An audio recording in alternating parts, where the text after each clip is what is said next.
सिंहस्थ कुंभपर्व पुस्तिकेवरती मंत्री गिरीश महाजन यांचा पालकमंत्री म्हणून उल्लेख। महाजनांच्याच हस्ते पुस्तकाचं झालं होतं उद्घाटन। पुस्तिकेवर पालकमंत्री असा उल्लेख असल्यानं वाद वाढण्याची शक्यता। आज उद्योगमंत्री उदय सामंत चाकणमध्ये येऊन उद्योजकांच्या समस्या सोडवण्याचा प्रयत्न करणार। सामंतांच्या दौऱ्याआधीच चाकण एमआयडीसी कडून रात्रीच्या अंधारात डागडुजी।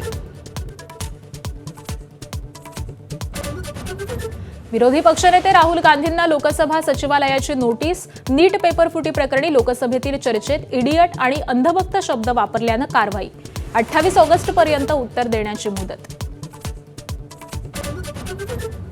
गोपीनाथ मुंडेंना काँग्रेसमध्ये घेण्याची सोनिया गांधींची तयारी होती, पण मनमोहन सिंगांनी नकार दिला। पृथ्वीराज चव्हाणांचा मोठा दावा। व्यक्तीच्या निधनानंतर निष्ठेबद्दल शंका घेणं अयोग्य, भाजपनं सुनावलं। मुंबईकरांवर लवकरच कराचा भार पडण्याची शक्यता। आर्थिक स्थिती सुधारण्यासाठी महसूल वाढीचे निर्देश। घनकचरा वापरकर्ता शुल्क, पाणीपट्टी वाढ, जल आणि मलनिस्सारण शुल्क वाढण्याचा अंदाज। एबीपी माझा, उघडा डोळे बघा नीट।